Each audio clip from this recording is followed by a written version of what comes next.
Hey, hey, hey, hey. Hey, hey, hey, hey, hey, hey. Black excellence, black beauty, and black pride.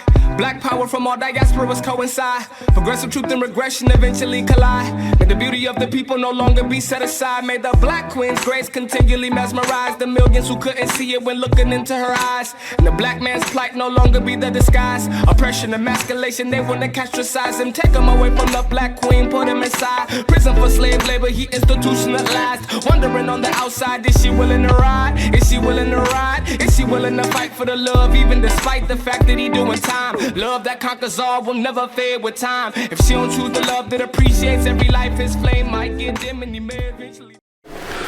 Thank you all for tuning in to the Urban Impact Show. Welcome, welcome, welcome. Thank you so much for joining us. I am one of your co-hosts. I'm Rob Johnson. And I am Shekinah Young. And the Urban Impact Show is all about how people are impacting our community. So we're talking about different topics and how they impact the community around us, but also local movers and shakers that are getting things done here in our community. A lot of times we hear a lot about national people that are doing great things all around the world, but we want to make sure we highlight our homegrown talent. You know what? That's right, Shekinah. The Urban Impact Show is really about how we impact us. Hint, hint, kind of, you know, the name of the show. Thank you, Robert. It's really about how we're impacting us. And so I'm just excited because we have done so much just over the past couple weeks with what we have going on. Shekinah, can you give us a quick little recap? Of course, because I'm the one with the notebook, so that means I have notes. Yes. So our first show was at Clash of the Clippers. We talked about hair, the artistry of barbering and cosmetology, and how that impacts our community. A lot of times you think of barbers and stylists as just that. That's right. But we know that they create economic development, they create jobs, they rotate the black dollar in the community, they do things dealing with mental health. They are so needed. Our second show last week, we chatted with Tina and Big Rob just about the people who have spoken to their lives, how they've helped other people, and them moving forward. A quick little recap on that. And today, we are ready. Are you ready, Rob? Listen, I've been waiting on this for a long time. Oh my goodness. Today, what are we talking about today? Look, we talking about some excellence today. Some excellence today. You know what I'm saying? Yes. You know what I'm saying? So we are talking about media's impact on the community today. And so we have 4 guests, but today, right now, we're going to start with 2 of those 4. We have Rheya. Rheya, how do you pronounce your last name? Spigner. Spigner. Yeah. I make it more colorful. That's a good way to put it. Springer. I got that my whole life growing up. It is not Springer. It's Spigner. Spigner. Yeah. Rheya Spigner of Channel 8, KCCI, and Tisia No, let me try to say it. Let me try to say it. Let me try to say it. Come on, Rob. Muzung? Nope. Oh Lord! Oh my God! Magumza. Majingza. Why does that sound like some seasoned, like some gumbo or something? It does. So, Tisia Muzinga. Muzinga. We knew that. I was the closest, just for the record. I was the closest. For the record, you're right. You're right. So both of these ladies are from KCCI News Channel 8 Broadcast Television News. If you don't know, KCCI is the #1 news network in our region, and so that means they reach the most people. They have the most eyes on them, and so these 2 ladies play a very important role there. So very important. Jumping into today's topic about how media impacts the community, maybe starting with you, Rheya, can you tell us a little bit about yourself? Like 2 minutes. Who you are, where you're from. Oh, all right. All about here. I'm from Los Angeles. I went to ASU Cronkite School. I've known I wanted to be a reporter since I was 15. I came here about 3.5 years ago. Love what I do. Gravitate more towards social issues because I feel like that's what it is. That's what journalism is. That's where it stemmed from. I don't know. You gotta be specific about what you. 2 minutes is a lot. Oh yeah, 2 minutes is a long time, and I'll just ramble. So, is there anything specific that you want to know? Well, your name, who you are, where you're from, what you're passionate about. I feel like you covered it. What about you? Okay, so I was born in Champaign, Illinois, but I grew up in U of I. But I grew up in Platte, Wisconsin, very small town, not far from Dubuque.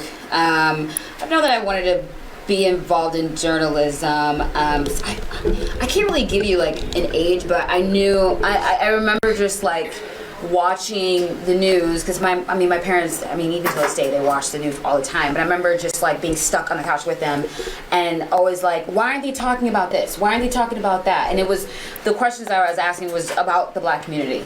And my mom would always just be like, well, get involved. And so here I am today.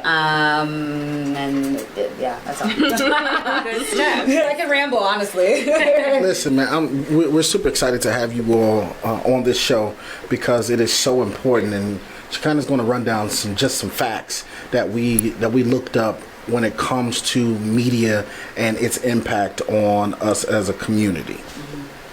Okay, we can go there. Flip the page. Right, turn the page.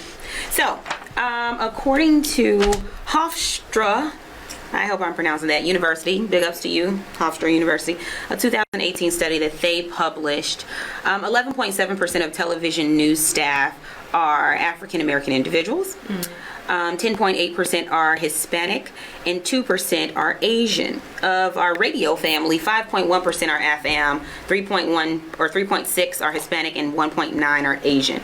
So if you break that down into like a per capita conversation, for every 100 people there are in the United States, there are 38 people of color.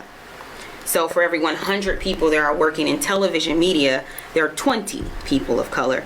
And for every 100 people working in radio, there are 9 people of color. And then we further looked at some data Correct. on men and women. We did. Right? And so when it comes down to the percentages? Percentage? Yeah. Sure. Bless it. I'm not going to tell you what college I went to. We'll just leave that Oh alone. my gosh. The percentage. Right. Women and men, right? So when it comes to the Asian community, 70% of the Asians that are involved in television or media are women, and 30% are men. The African American community, 54 are women and 46 are men. And then the Hispanic community has it together, obviously, because 50% are men and 50% are women. I think there are lots of things impacting why people may get into media, as we can talk more about. But we found this data and we're like, okay, well, how does this impact community? Correct. What does media have to do with community? How does that work? And so we wanted to ask you, how does media influence community, in your opinion? What are you gonna say, Rob? No, I was going to say we could start with Rheya. Go ahead. Oh, well, here I am.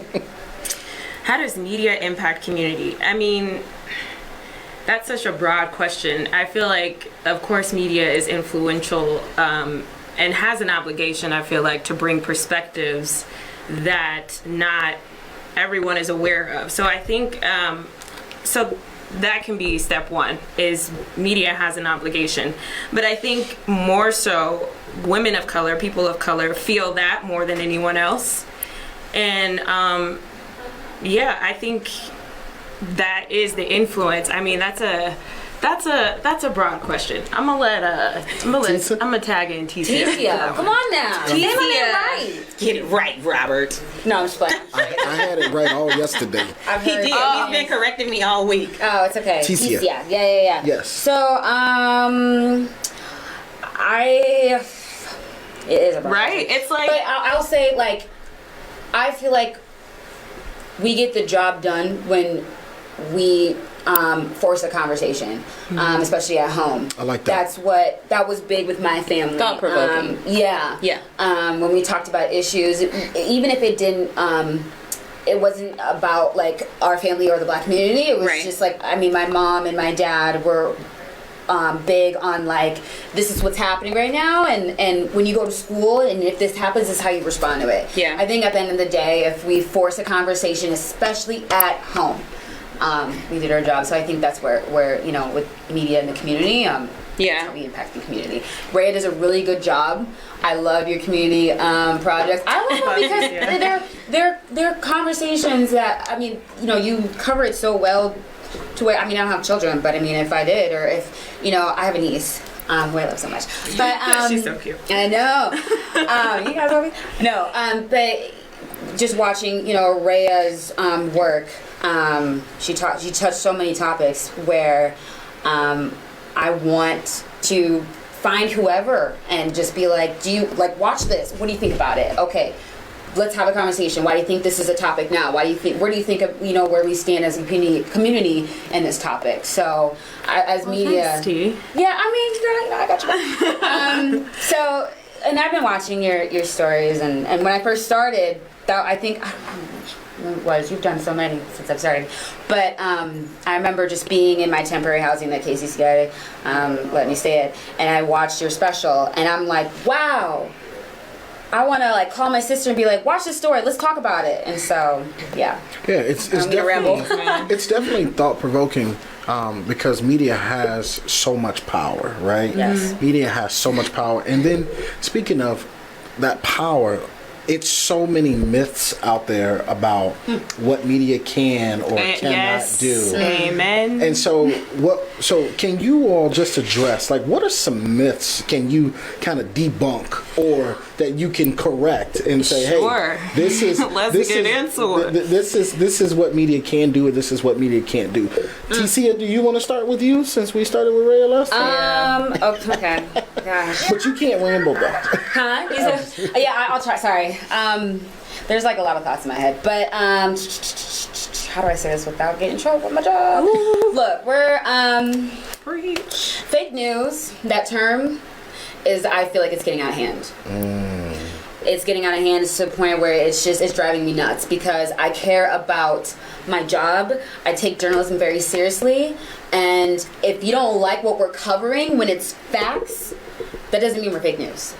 I'm not calling on anyone. I'm just saying, that's a thing. No matter, and I've been reading the emails for the past week. So our emails at KCCI, and you can't please everyone, but we're doing our job. If this is what's happening, whether it be in the community or in a national level, we're report. It's our job to report. It's our job to inform you what's happening. I'm sorry. I'm I'm over here shaking the table. But it's our job to inform the public of what's happening, whether you like it or not. That doesn't mean we're fake. That doesn't mean we're being biased or anything. We're doing our job.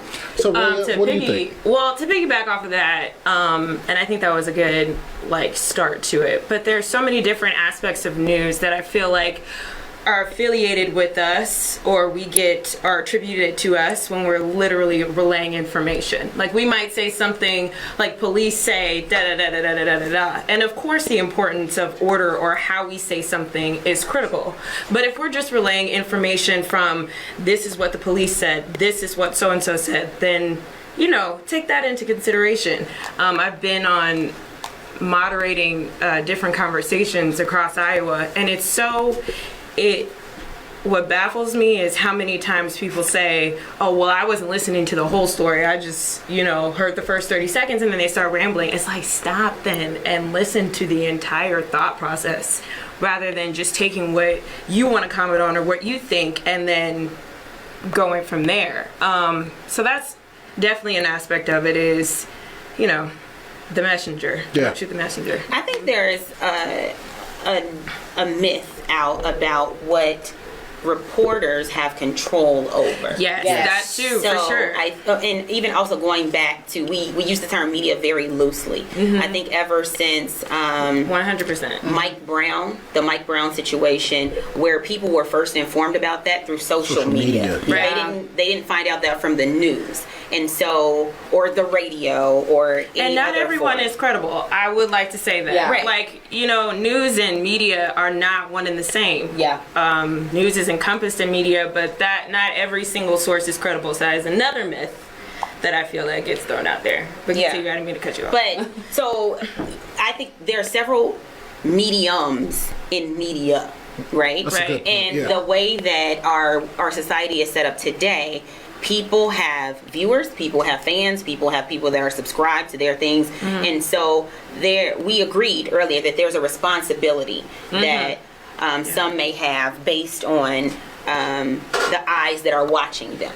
And I don't remember which of you spoke to it earlier, but you said our job is basically to provoke conversation. Right. We want to make sure that we are provoking conversation, which I think is a great thing to do. And when we're talking about media's influence on community, and one of the myths being that what reporters have control over. So just from previous, I work in an industry that partners with media sometimes and communications professionals, and so I frequented stations at times and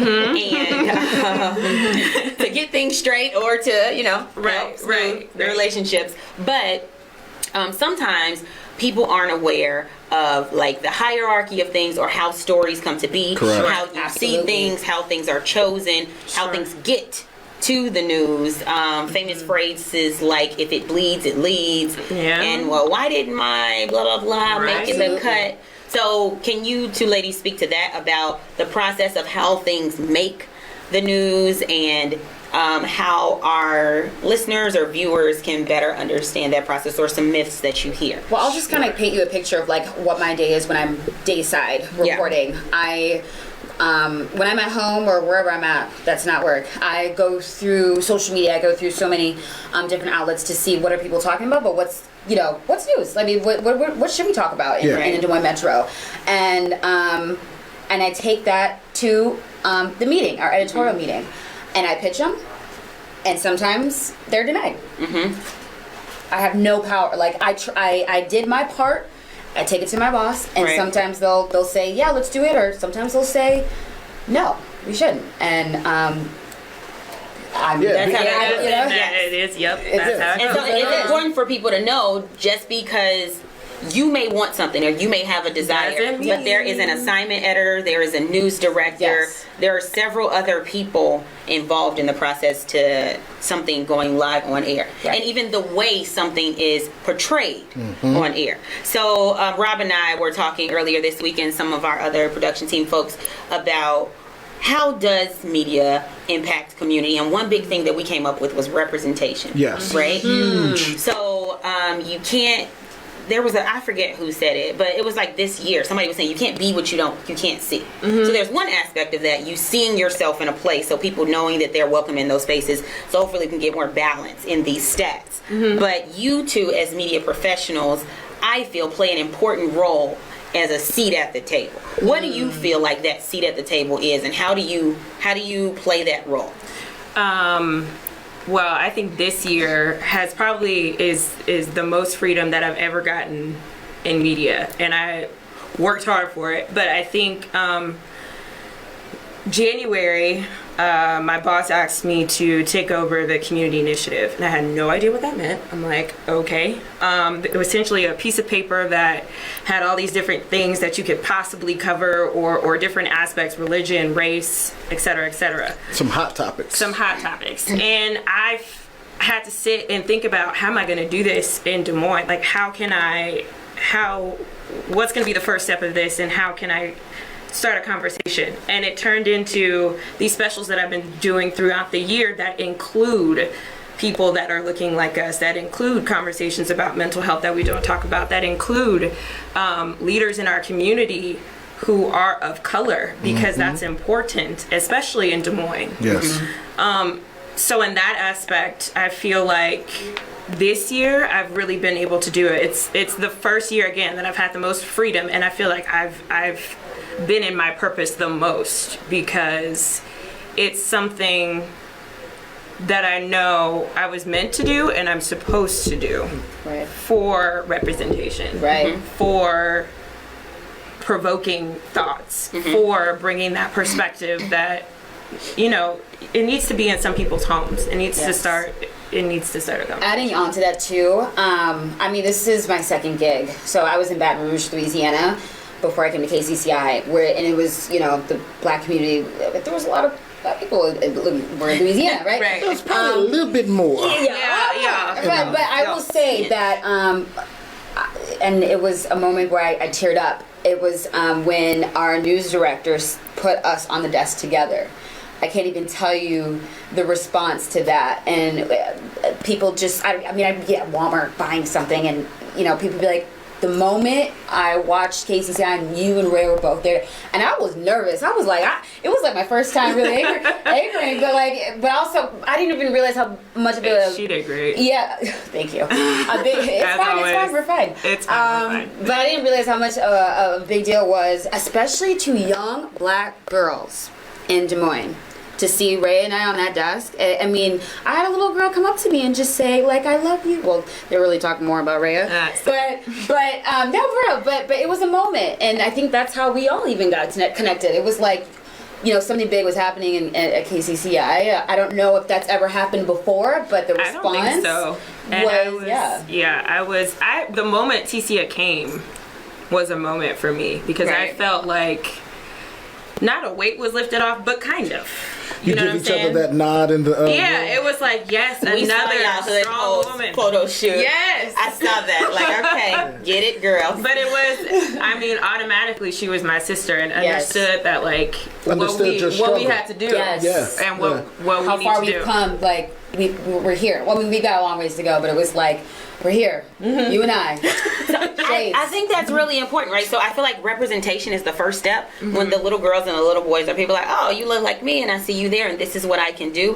But that next step is influence in content, influence in information, influence in the way the station or even you as your public figure get involved in community. And we were looking through some information and we found a quote that said, when firsthand knowledge is not present, people rely on media. Yeah, so basically breaking that down is for some person in, let's say, a town between Des Moines and Sioux City, right?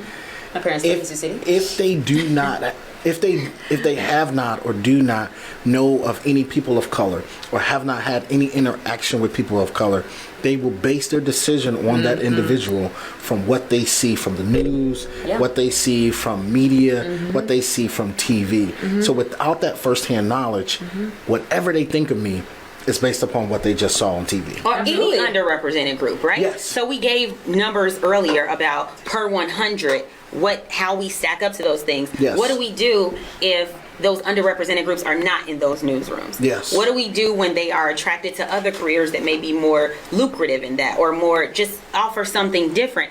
How do we as the community make sure that there is a great representation and beyond just perception of like children for what they can be when they grow up, but impact in the content that goes out to them? So the next question, should we go to those examples, Rob?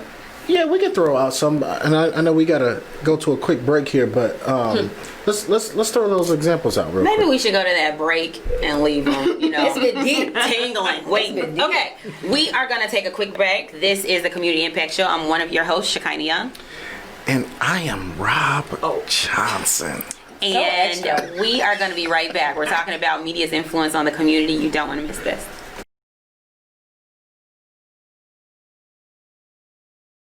We are back. You are watching the Urban Impact Show.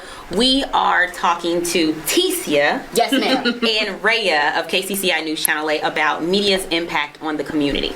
And I am your co-host, Shekinah Young. And I am Robert. Here we go.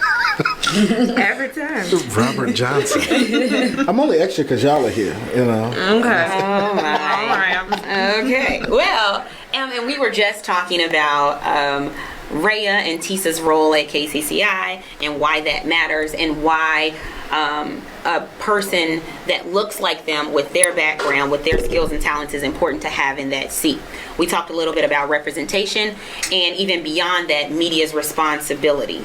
And we have some examples that we want to share with our viewing audience and just kind of go through those with our two guests today. So the first one is from Nivea. We're going to ask our lovely technicians to get that up when they can. So I don't know if you all can see this very clearly, but Re-civilize yourself? Yes, that's what it said. It Wow. said re-civilize yourself. There is a gentleman in the ad who has like a nice line. It looked like he'd been to platinum signature or regular platinum with his sweater, vest. I guess it's not a vest when it has long sleeves, but whatever. With the long sleeve, he looks professionally dressed. He looks very like you would see him at work, right? And then he's holding a head in his hand, and the head in his hand has a fro, who's in the beard game a little bit. Got a little goatee action going on. Like mine. Yes, of course, Robert. And the ad says re-civilize yourself. This was listed in one of the top 10 most racist ads of 2016. Yes. Okay, I was gonna say And the ad was removed, and it was a miracle from above that I was able to find it. But things like that. That's in a print magazine. That has gone out to who knows how many people. Totally. And Nivea missed a mark, in my humble opinion. In my opinion, they completely missed the mark, because if you're re-civilize yourself is basically saying, like, if you don't look like this, then you're not civilized. In society. Right. You're not aligned with what society expects of you. There's a lot that we can go. I know. I'm like, are we ready? So what do you like? What do you want to? We are talking about media's influence and media's responsibility, and a media medium chose to use their influence in a way to tell us to re-civilize ourselves with this young man. So we're talking about what that message is, what's that responsibility, and how can we as a community make sure that things are better aligned with how we would like to be seen, with, things like that. Make it right. How do we make sure these things are right? First, what's the misstep? Let's start there. Well, education. Education is always the misstep with stuff like this. Just like when Gucci had their ad in the sweater and they didn't understand how. Do you think they lacked the information? You think they didn't know nooses were wrong? Well, I think they lacked they know. People. I don't know. Somebody not at the table to tell them that, hey, this is not cool. We need to redo this. Yes. Because now, also though, but doesn't that kind of go into a place where it's like you're not going to please everybody? You're not. But at the same time, you should be well versed or educated enough to the point where you're not offending someone. And with Gucci, I don't know about the news. I know they had a sweater, and it was like they folded it up, and it had like these big red lips, and it was they didn't understand that whether they did or not, I'm not sure, but it seemed as though they didn't understand that it aligned with blackface. So I say all that to say, in some cases I think it's just education. They don't understand that perspective or the viewpoint or how it can hurt or influence somebody that is seeing that ad. To them it was, oh well, this just makes sense in my mind. That's what it was. We have some folks on the Facebook page. Donnie, I hope I'm saying that right. Comment and phonetically spell if I'm not. Donnie, we appreciate you for checking in. We see that you are saying yes, the black identity needs to be identified in Iowa. Big ups to Daniel Hoffman Zeno, my guy. I see you. See Daniel. And then facts, big facts. Thank you so much for watching and commenting. We cannot talk about the community without the community. Right. There's no us without you. So thank you for liking and following and commenting and sharing all that jazz. So we all agree Nivea is wrong. Yeah, that was missed the mark. Whether they intentionally or unintentionally did that, that is a mark that was missed. And enough voices said, y'all need to take this down. Right. And here's why. Right. Wholeheartedly. Rob, what were you going to say? My bad. So I was just going to point out the fact that is truly impact right there, right? Like some man or even woman, some woman looked at that and thought, oh, okay, well, this is how the man should look. Like if he has this beard and this afro, then he's not civilized, right? Like he's somebody I should probably stay away from, when actually he probably may be a pretty cool individual. Or some young boy or some grown man was like, man, I won't get a job unless I walk in looking like this. And real life that's what we all operate on that. On that principle, right? I won't get a job unless I look a certain way. Right. We were talking about the barbering and artistry of cosmetology and how Big Rob gave some free haircuts to some guys that were going for job interviews. Correct. Why did they need the haircut? Yep. So like the image is there. The image is there. You know. So and so the question then becomes, were they wrong? because the image is there. Was Nivea wrong? Yeah. Absolutely. Absolutely. Yeah. Absolutely. They're wrong. Like, what do you mean weren't they like? If that was, I think if it that's needs the to image- I'm saying, okay, I think I get what you're saying about they got the first haircuts or whatever, or he was giving away haircuts to get them into the door. Right. So that they can realize or see that this individual is competent enough, is educated enough, because sometimes you have to present yourself in a way just to get to that first step. That doesn't necessarily mean that that's okay or that's what But you my should be thing looking is, if like. I have to present myself in a way that is not naturally how my hair grows out of my head, or how I look, or how I dress, that is a problem. That's a problem that we Right. had to have a Crown Act passed in 2019. Right. Yeah. For you to wear your hair the way it grew out of your head. Like, that's a problem, right? Right. And so we can't accept it. I am pleased that this ad was listed where it was listed and that it's been taken down, and we're trying to make progress as a country and as a people. But when I look out to stories that I hear about, where was the guy when he was wrestling and he had locks, Yep. And and they made him cut cut his cut locks him off? off. Yep. Or there was a story about a young girl. What would you do? That TV show covered that too. Right. Yep. There was a story about a young girl who was pinned down by She was classmates. bullied by sixth graders. And is this the one where they cut off Okay. her locks? Yeah, sixth graders. And they told her hair was ugly Or and she had to nappy go and- home. Yes. There was an incident where a girl was told she had to go home because she had her hair plaited up or in braids. Yeah. Listen, this is a bigger conversation. I know, that's why I societal, like, huge conversation that can go on for days and days. Yes. I understand your point 100%.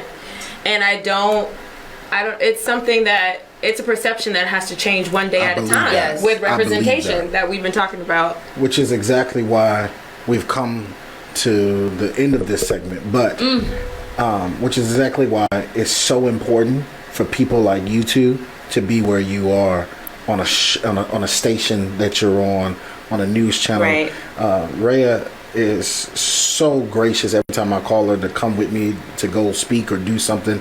We went to the Boys and Girls Club, and I looked, it was literally 1 year ago that we went to the Boys and Girls Club, and those girls were like, she's the girl on the news. Oh my gosh, that's like our nickname. She's the girl on the It's news. the news lady. And then Tisia coming to the back to school bash, All right. helping us host, and she was Baptism so by fire. Right. You're new. Come. It'll be great. and she was so gracious. She walked around, talked to the people, and everybody was like, "Oh, yeah." The kids love. It was so important for them to see this. So, thank you so much for being on this show. I also wanted to mention really quick before we let our guests go that their role is really important in a major news network, being the #1 in our region, but also their connection to the community is really important. We have to support them in ways that knowing that they will have representation or provide positive outlook. They will see things that we will not see. They can prevent things that we need to not have displayed, or just won't be a good look for any underrepresented groups. And so we appreciate the work that you do. We hope that you continue to do that and stay with us for as long as you'd like. We have a gift for them. Hey, thank you so much for coming on to our show. And this show is new, and we thank you so much for helping us push this. From one of our sponsors of today's show, Tastefully Posh. All right. They are a black-owned popcorn place here in Des Moines, Iowa. Gourmet popcorn. Gourmet. Yeah. Sorry, the executive producer wanted me to make sure that I said gourmet. Can you show that bag for us? Yes, I'm about to show it right now. From the best popcorn It looks experience, delicious. I'm real hungry. try Tastefully Posh Gourmet Popcorn, located here in Des Moines, Iowa. Our posh flavor for the fall season is pumpkin spice. Ooh. They are introducing their newest flavor, which is Honey Jack Popcorn, their version of Jack Daniels for the month of October. Come through. If you would like Pumpkin to, spice? if you would like to order, please place your order at www.tastefullyposh.com. Hashtag we that posh. So, on behalf of them, Thank this you. is what kind was this? Was this this was Apple Crown popcorn? Oh, there's my Man. So thank you all so much. As you can Thank see, you. Tastefully Enjoy Posh. that. Thank you so much Thank for you. sponsoring this show. We are super excited. I am one of your co-hosts, Rob Johnson. We have covered so much with these two beautiful women, and of course, my beautiful friend. The Shekinah Young. Oh, I have to do it like Robert. Now she being extra. Hey, thank you guys. We'll be back with our next guest. Please share this video. We'll be right back. 90 Say seconds. goodbye to them, but we'll be back in 90 seconds. See you soon.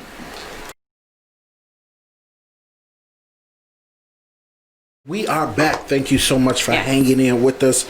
Real quick, before we get started, we are the Urban Impact Show. Yeah. I am one of your co-hosts, Mr. Rob Johnson, and I have my lovely co-host. Shekinah Young. And so we've been talking about media's impact on the community. But before we get there, we want to make sure that we thank one of our sponsors of today's show, Tastefully Posh Gourmet Popcorn.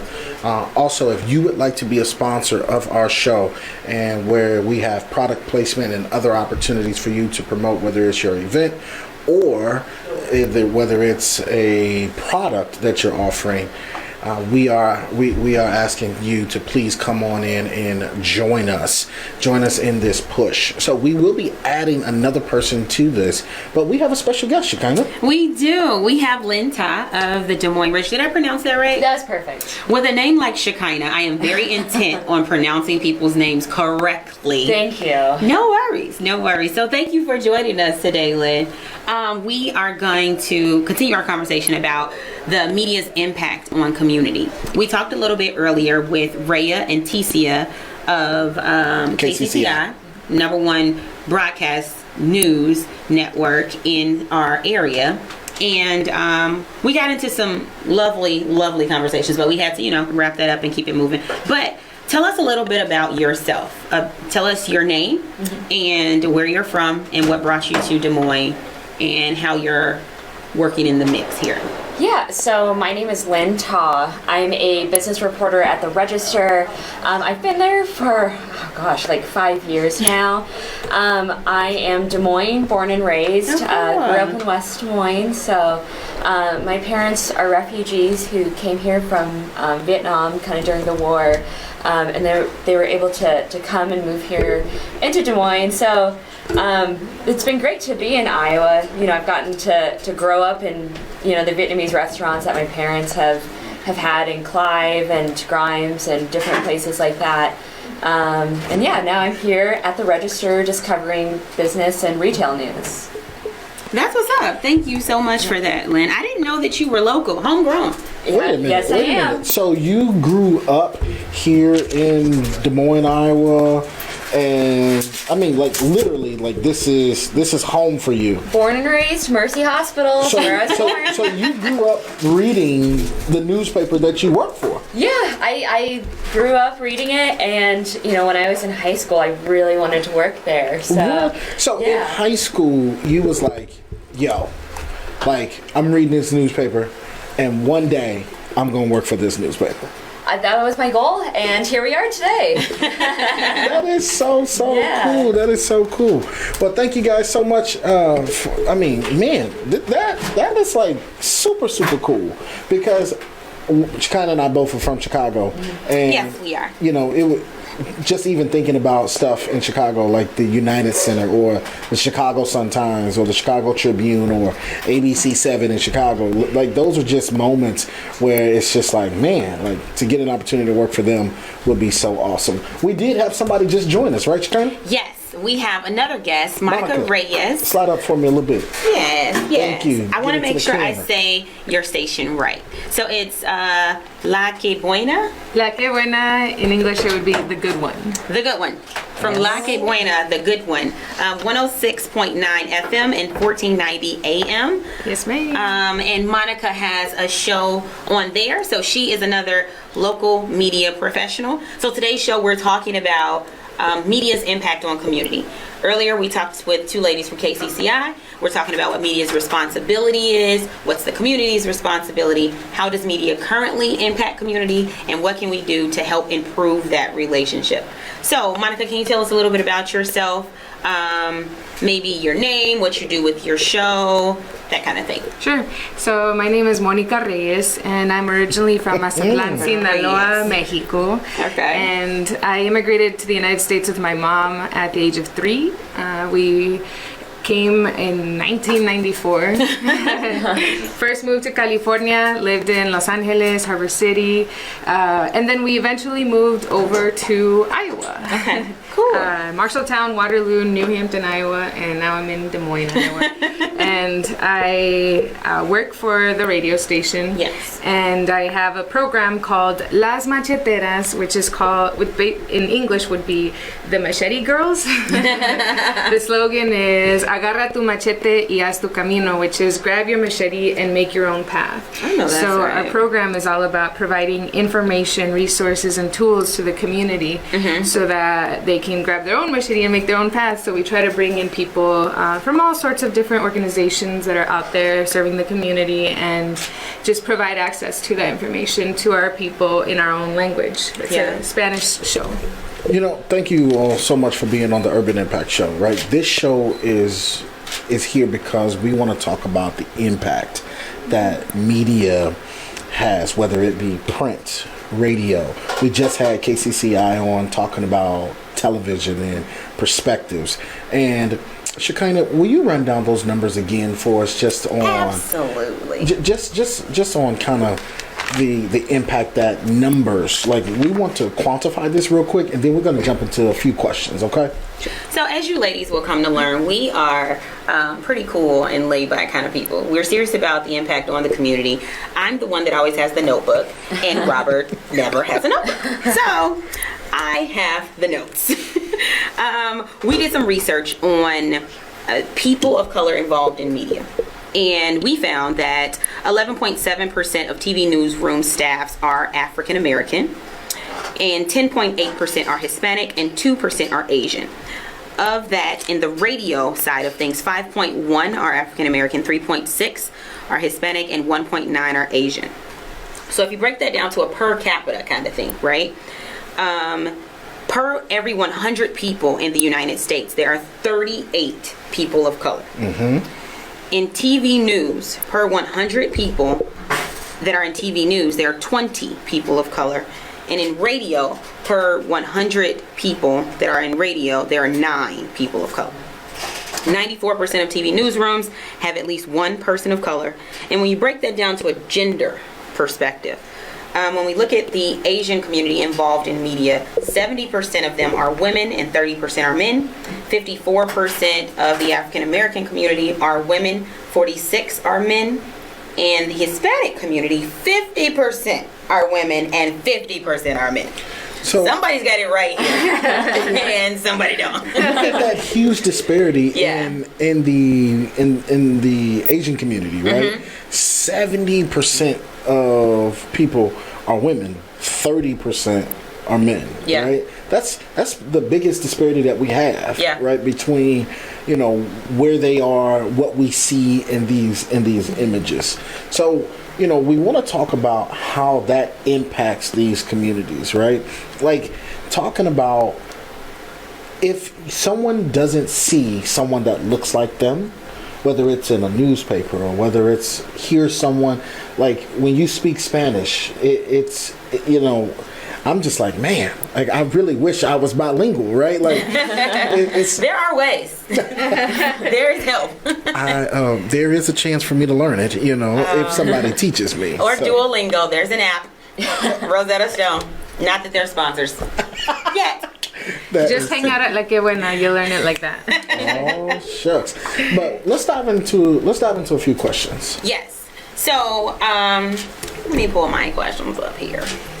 We talked a little bit about who you are, where you're from, what you do in our community currently. We, with our previous guests, we went through an ad that Nivea had. Earlier we talked about media has a responsibility. I'd be interested to know, what do you feel that media's responsibility is? Knowing that media is more than just radio, newspaper, broadcast, television. Media is a broad spectrum, but just in your thoughts, what would you say? Yeah, let's start with you. Let's start with the newspaper. Yes.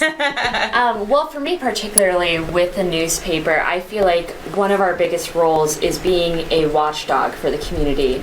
So it's keeping people in power, people who are famous, in check. making sure that your government agencies are doing the correct things, the way that you want your taxpayer money to be used.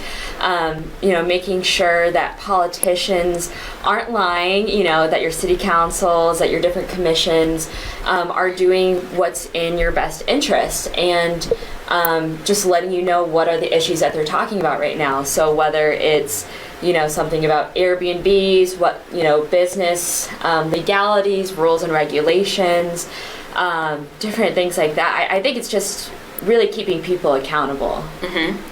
Accountability. Yeah. Got it. Monica, what would you say? Well, for my program specifically, I am more about the community and providing resources to the community. I like that. In general, my program I love because I feel like we do exactly what I feel like all media should be doing, which is providing access to people that maybe just don't, for some reason, don't have access to it. And for us, for the Latino community, a lot of the time it's the language barrier. And so we're providing all of this information to our Latino community in the language that we all understand, and are bringing the people that, for example, I try to bring from different organizations all over, whether it's the police department, whether it's the fire department, whether it's the public library, whether it's a coalition against domestic violence and sexual assault. I bring in people that look like us. So I bring the Latino or Latina that works for that agency or that organization, and they come to the radio station and they're like, hey, I work here, and if you have some issues or if you would like access to this information or these resources, you can come to me. Right. And so I feel like I have the privilege of being able to provide that specifically for La Que Buena, and it's something that media is able to do. Any sort of form of communication is able to do that. I am lucky enough that that's what I do. I don't necessarily report on news or things like that. I'm more focused on the community. That's awesome. I really like that the way you said that I have the privilege to do that. I think that definitely is a privilege, and connecting people to community. Media has a broad following. Media has a broad audience, and I think there's a responsibility there. And I like how you mentioned it's all about the community, and we're bringing that back to them. The next question was going to be, what is your part as a media professional? What part do you play in fulfilling that responsibility? I feel like you clearly answered that. But another thing you mentioned was you bring people in that look like us, that may speak Spanish. And just to be clear for everybody, that may not be because they don't understand English. They just may be more comfortable in their first language. Like if we were learning another language, you'd be more comfortable in your first language. So, clarify. I've seen some situations in Walmart, and I'm like, they speak English. Anyway, so I think that's really important, and that speaks to the representation factor that we talked about earlier. Yes. How media plays a big part. Representation definitely does matter. Hopefully, one day as a country, we can get to a place where that won't be such an essential piece. But today, it is, and tomorrow it will be. So we're not there yet. So, Lynn, what would you say is something that you do as a media professional to help fulfill that responsibility of the media entity? Yeah, so a big thing for me right now, as a business reporter, that's really interesting is getting to let people know about new businesses that are up and coming, and connecting people to those. So, especially my favorite thing is, people are interested in really the big franchises, what's going to go into the mall, things like that. But it's been so fun to also write about kind of the more local businesses and what your mom and pop are trying to do right now. So I think one that I just wrote about a month or two ago was just about a nail salon that was opening in Court Avenue.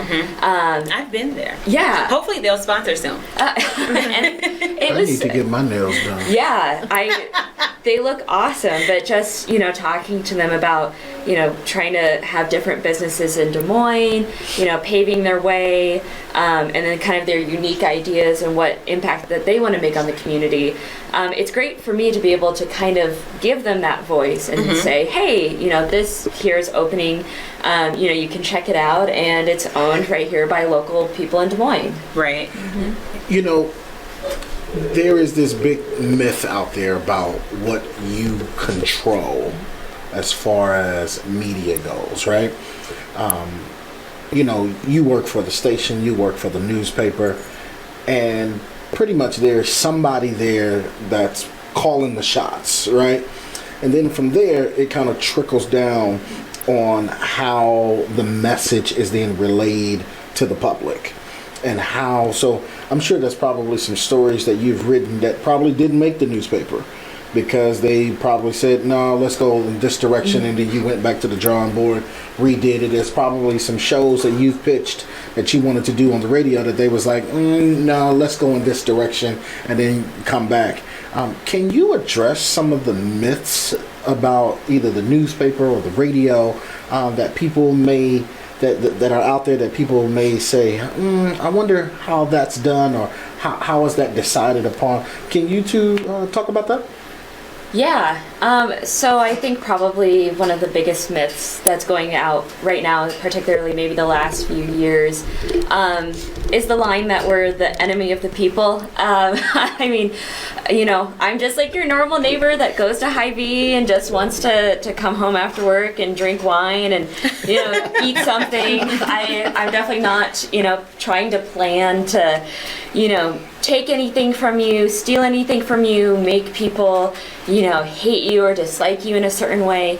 And so that's just been a very unique challenge. I think media has always dealt with that sort of like us versus them mentality, but I think it's obviously right now with our political climate, it has just gone tenfold. Fake news is just kind of taking over, huh? I hate that word so much. I know. Our last guest did too. Yeah, it's awful because, especially for your local journalists here, I can't speak for your CNN or your national places, but we are honestly just trying to do our best of letting you know what's going on in your local community, and we're not, I haven't become a millionaire suddenly by reporting on this or not reporting on that. So, yeah.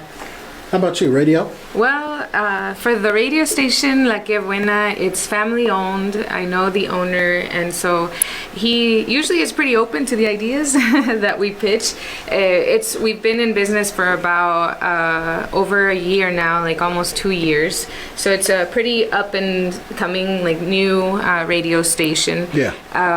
As for how what myths there are about radio, I think that for what I've seen is radio sometimes doesn't get as much credit for the impact that it has on the community, especially for the Latino community. I feel like radio is everywhere. I mean, the guys that are building houses are listening to the radio station. The ladies or people at the restaurants, whether they're waitressing or cooking or washing dishes, they're listening to the Latino radio station. The moms, everybody's listening to the radio station. And I think that what goes on the morning show, everybody's later talking about during their lunch hour.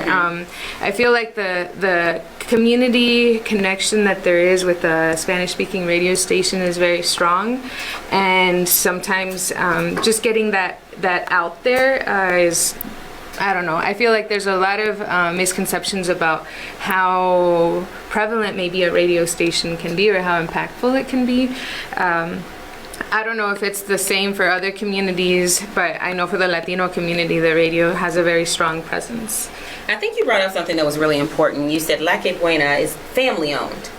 And we know sometimes that you talked earlier, Rob, about how decisions are made, hierarchy of things. At the end of the day, the owners of these entities have to be pleased, or their mission has to be met, their purpose has to be met, and that can highly influence the content that you provide or what you're able to do.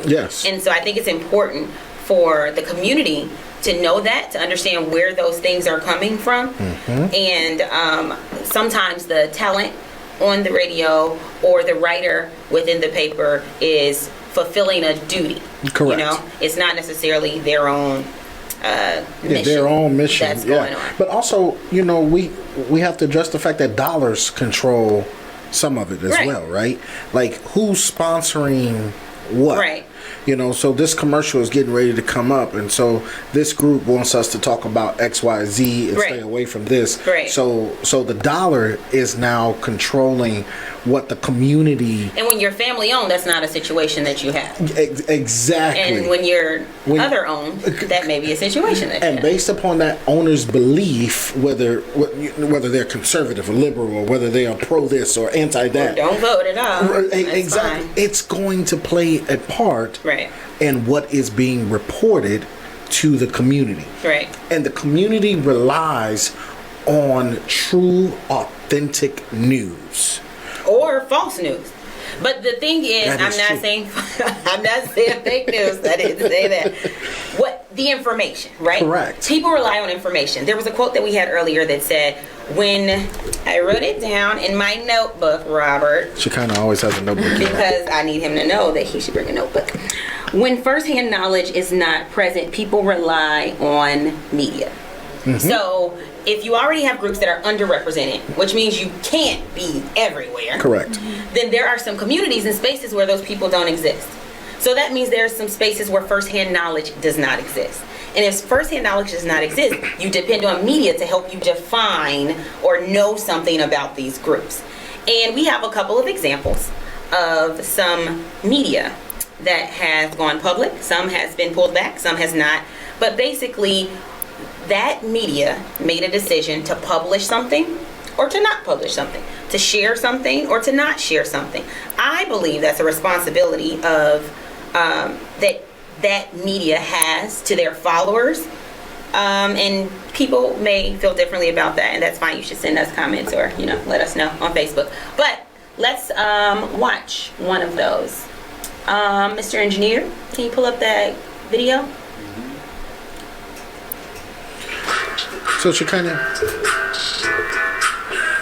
can you put a little context behind, like, What are we watching in this video? yeah, Well, you know how Monica mentioned people working on houses are listening to the radio. People doing the dishes, waitressing, you're at work listening to the radio. That's the reach. Those are followers. Those, in my humble opinion, those are people that you have a responsibility to because they want information. Yes. Right? Lynn, obviously, you have readers. Responsibility to those people that are reading this information. And so you have complete control over the content that you're sending out. We have some examples in our first two guests. We showed a print ad of Nivea that has been deemed one of the most racist ads of 2012 and has since been pulled. But there were people that deemed that content appropriate and they published that. re-civilize yourself. Yes, is what it re-civilize said. yourself. We have another news clip from local media where a reporter was assaulted, and this was the content that was shown about that. Yeah, let's play that.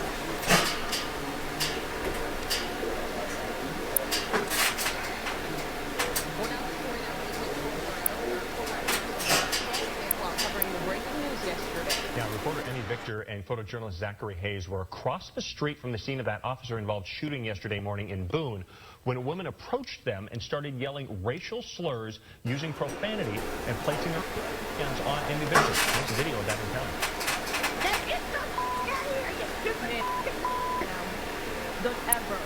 This is in our community, ladies and gentlemen. And if media has an opportunity to decide what airs and what doesn't, and the context in which we discuss what airs and what doesn't, I think that is a responsibility of media and something that we need to bring to light. Yes. Are we being responsible with the content that we're airing? Are we perpetuating a message that we don't want to send? And why do we do that, if that indeed is the case? There was another situation, obviously, that's been more prevalent that we would not go into detail about. But there has been a situation in our local community of a young man that held up a sign requesting money for a adult beverage. And his adult beverage that he requested that for, he said that he was going to match that to a charity. Later on, some tweets were found, and the Register wrote about this.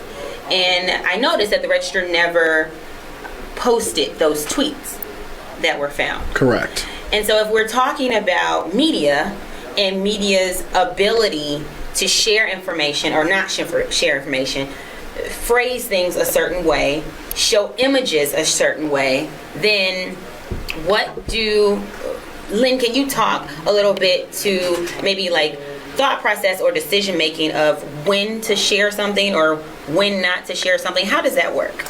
At least for myself, especially when I, used to cover crime, there could be really vulgar language or different things that people would say. And it's whether I feel like you can get the message across of what something intended or what it was saying, but without, maybe having the triggering or harmful effects of actually saying those actual things. Like in the newspaper, we would never print like curse words or anything like that, but they would be censored. And so I think it's really a case-by-case situation, thinking about what the story is and the context of it. But at least for myself, that's what I think of. Yeah. I know your show is a little bit different, but you can chime in on that if you like. Just maybe as a community member, what are your thoughts on how information is presented to you, but also as a media professional, your eye and your lens and how you present information? If there was a situation where there was something that would negatively impact majority of your listeners, or it would characterize them in a certain way, or there were slurs used that you think that your listeners would not appreciate hearing, how would you deal with that? Would you share that information? Would you not share that information? What's some of the thought process that you go through? So for everything, there's a balance, right? And for one thing that our community, the Latino community, came across in 2016 was that there was increase.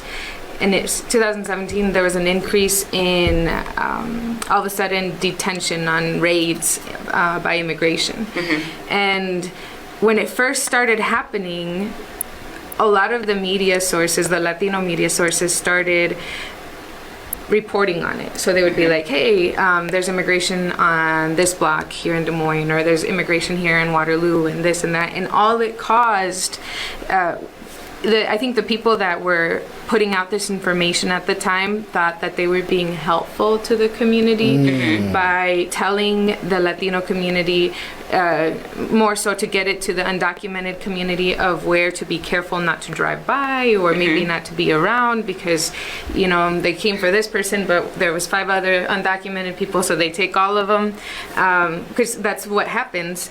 But in the end, it ended up not really being informative, but more alarming, scaring, and fearful. So it spread the fear like a firing blaze. And you started seeing the Latino, especially the undocumented community, like they didn't want to go out to the stores. They didn't even want to open the door unless they knew it was somebody that they, like if they were expecting somebody, they would open the door, but otherwise they wouldn't. I remember one time I heard of at a trailer park, there was an officer that was responding to some sort of like domestic violence or something like that, or I don't remember what it was, but he started knocking on different doors to try to get information, and nobody was answering. And this could have been helpful to whoever was the victim, if people would have, opened their doors. But anyway, I feel like the media has a very big responsibility of the information that we provide, but everything's a balance, right? We have to weigh, is this really going to, like Lynn said, is this going to get the message that we really want out there? Or is it harmful? Right. That's good stuff. That's something to think about. We're going to take a 90-second break for real this time. Yes. A 90-second break and come back with our 2 guests, Linh Ta and Monica Reyes, and continue talking about how media has an impact on the community. We're going to wrap up with a couple of thought-provoking questions, and you chime in on Facebook and let us know what you think, or if you have any thoughts maybe questions that you may have, and we can help direct that to our guests. But we'll be right back in 90 seconds. 90 seconds. That was as close to 90 seconds as we could get it.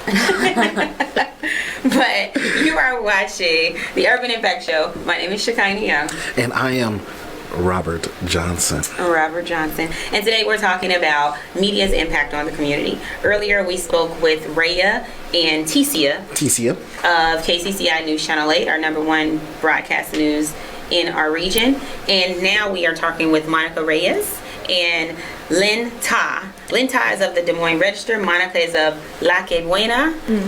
La Que Buena. I'm going to get this show right. Las Macheteras. Las macheteras. Las Macheteras. And it means Yes. girls with machetes. Yes, who are making their own way. Make your own path, right? That's right. That's right. So, You know, yeah. Shekinah, we've talked a lot about like community in hint name of the show, right? Impact. So we, for our viewers' sake, would each of you just, I know Monica, you've kind of addressed a little bit of like the immigration and the fear, but can both of you, we're going to start with you, Lynn, can you just talk about your community specifically? What is the power and the influence that media has with your community per se? And like kind of your role in that. Well, I kind of think back to the statistics that you brought up, particularly for Asian people being in the media, and especially the disparity between like Asian women and Asian men. And I think that's so interesting, and that shows, so especially in the Asian community right now, there's like a stereotype that a lot of people are trying to break where, you know, we are the quiet, meek, you know, don't speak up community, and that's played so differently for men and women. For women, it ends up being into sometimes a weird fetishization that people have where they're like, you know, oh, I want an Asian girlfriend, I'm gonna swipe for an Asian girlfriend on Tinder. But for men, it's an even more damaging reputation, I would argue, for them, where, you know, they're viewed as not masculine, as not strong, as and so when you were talking about that, especially for journalists, I mean, we are public figures. People in the media are public figures. Yes. And I think, you know, Asian people may not feel comfortable as they're, you know, pushed into that stereotype of being in the media, of being out on TV, in the radio, in the newspaper. And so at least for me, you know, when I think about like in high school on KCCI, I used to see Vanessa Pang, who is on there, and I remember thinking, oh my gosh, I could do something like that too. And having more Asian representation in the media, I feel like is so important to kind of help break down those stereotypes, and bring more people, more Asian people, you know, up into visible positions like that. yeah. Monica, Definitely. what about you? For La Que Buena, the good one, I feel like it's really awesome having something that's local, because there's Univision, there's Telemundo, there's these national news outlets, and then there's, you know, CNN, Fox News, all of the KCCI also. But it's what the awesome part of the La Que Buena is that we are on the radio, but we also have a very strong social media presence. So people get to see who is Indocumoni from Las Macheteras, they get to see who's El Compa Furia, they get to see Fabiola Schermeister from the morning show, Papi Chulo, they get to see all of these people also like through social media. And it's cool because then they get to hear us, they get to see us on social media, and then they go into the Mexican store, they go into the Mexican restaurant, and they see us too. And I feel like that's creating a sense of ownership for people that, hey, they can do it, we can do it too. I think the representation and then the messaging also is really strong, because sometimes I'll go back to like the issue on immigration, like there's always, it feels like there's always some sort of attack on the immigrant community.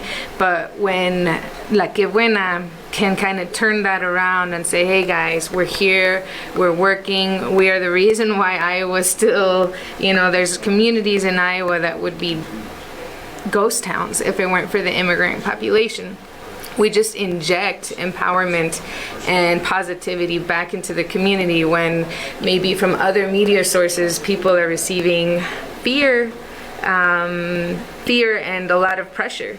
And so we try to as La Que Buena, inject maybe more positivity, more empowerment, more of, hey guys, this is happening, but hey, we're gonna make it through this. Right. And I remember one time I was driving, and we, as La Que Buena, we have like the morning show where we provide all kinds of information, news. We update people on soccer. We update people on sports.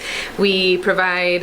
We have guests that come in. We have sponsors that we have all sorts of things. But I remember that we also pay for like little blurbs of news, especially like when people are commuting, like in the morning and the afternoon. We put like these like flash news, right? And I remember one of those times we had one of the most famous bands in Mexico, Los Recoditos, Banda Los Recoditos, that this was also when all the ICE raids were happening, and this band said, it was just like this message from them, like right from their voice of like, hey guys, this sucks, this is happening, but we're here. Don't stop going to the stores. Don't stop flexing your economic muscle. Don't stop going to bailes, like dances. Don't stop going to all of these things, because then we're falling for the trap. Remember, we are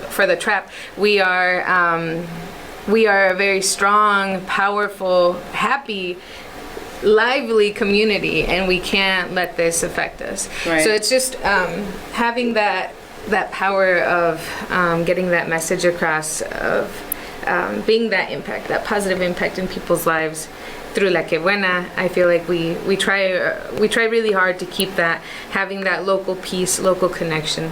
Yeah. And I feel like we're hearing a similar thread through what you, Monica, are saying, and Lynn, and Tisa, and Rheya. Yes.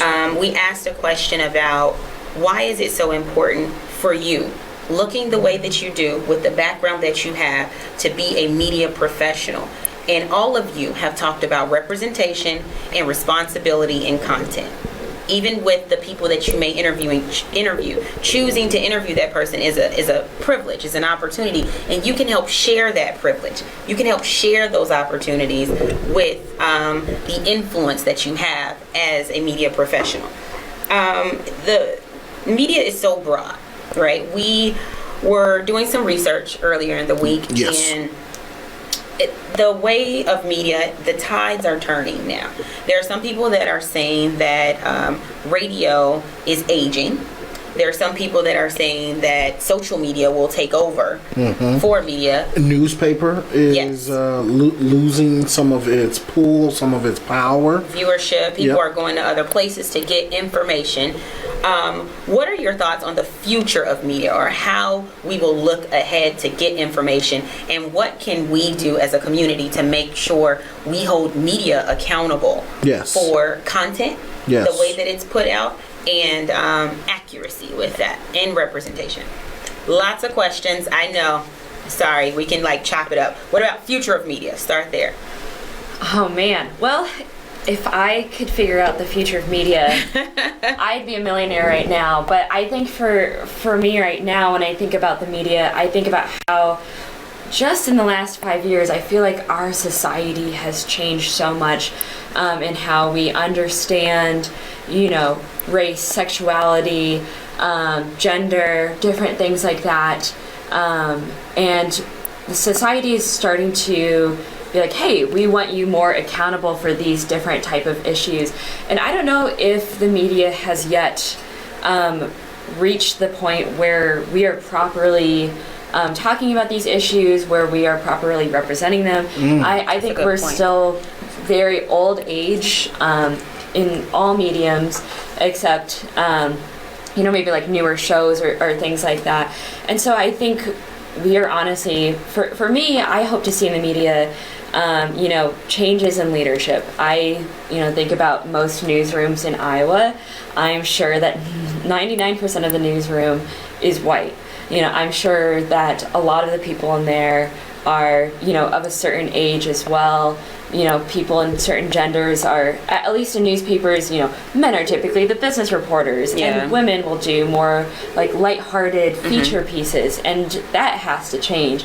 And I think once we start reflecting our community more, they'll come back and be more interested in what we have to say. Preach, Lynn. There you go, girl. You gotta say that. Monica, what do you think?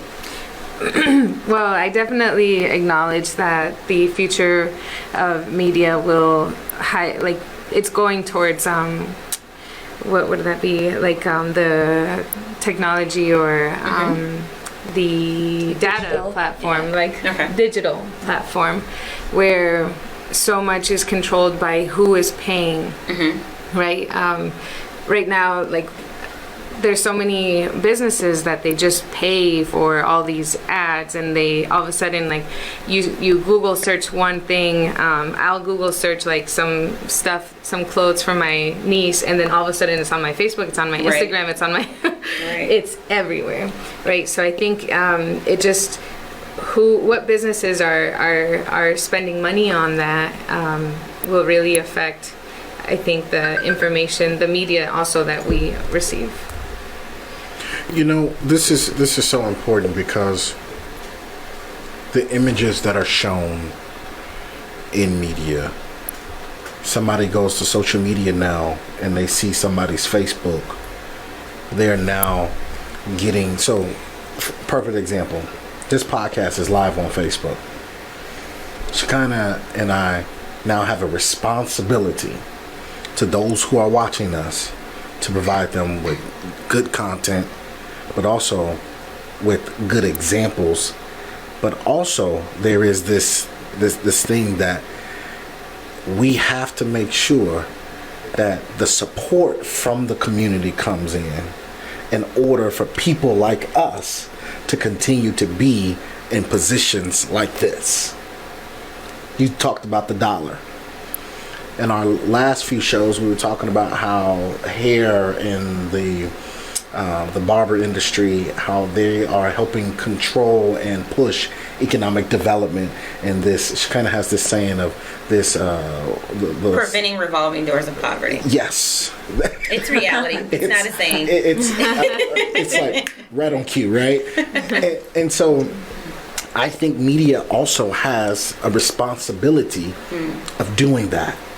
And we do that by providing good examples that people can look up to, and providing truth and honest and authentic information. Somebody may not read the Des Moines Register, somebody may not listen to the radio, somebody may not watch the news, but they may watch the Urban Impact Show. And everything that they're learning about what's happening in their community is coming from this show. And so we have a responsibility to say to them and to give them real, true, authentic ideas, news. We have to be impactful in ways, and the dollar definitely does control a lot of how people are receiving their news. Monica, you talked about Googling something.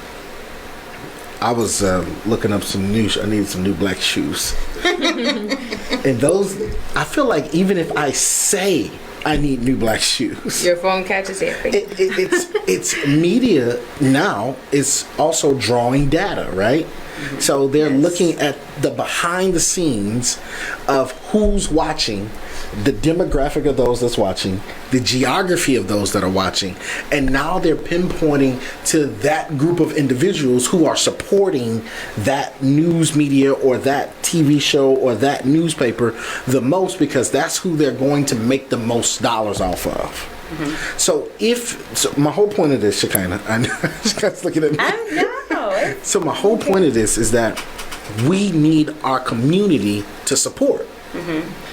If you do not show up in numbers, if you do not vote in numbers, if you do not support in numbers, if you do not put the community into something that is for community, then the community will and could be left out of it. Because if the Hispanic community does not listen to your show, there is no show.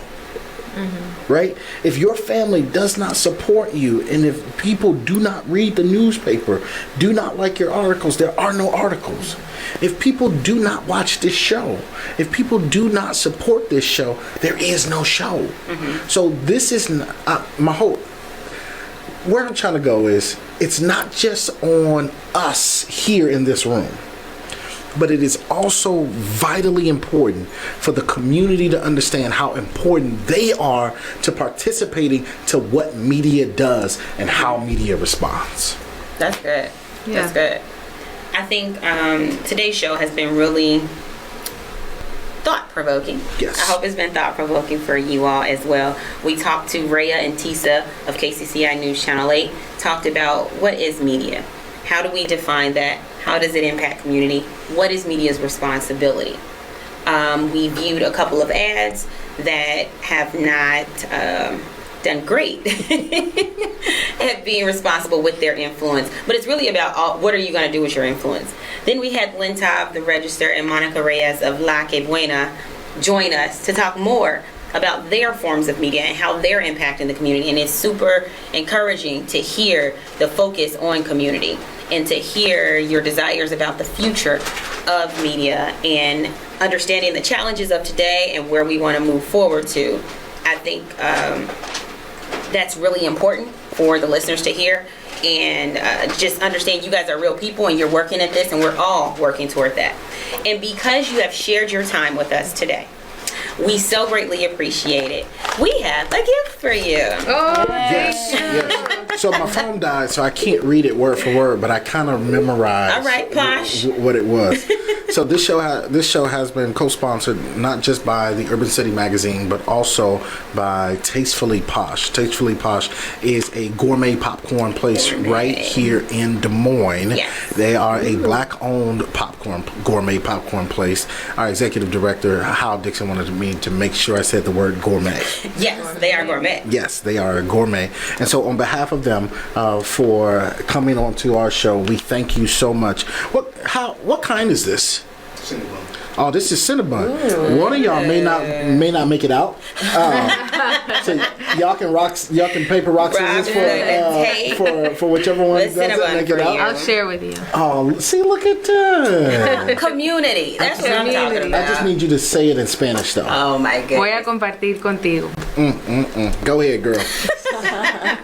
But no, on behalf of Urban City Magazine, the Urban Impact Show, and Tastefully Posh Gourmet Popcorn, we want to say thank you so much for what you're doing in the community by the way you write your stories, by the way you report your stories, and by the way you put that information out there. We want to say thank you. Yeah. So thank you so much. Thank you. To our camera. Yes. Thank you. We got the gourmet popcorn. Yes, Posh. we got the gourmet popcorn. We got Posh. We are Posh.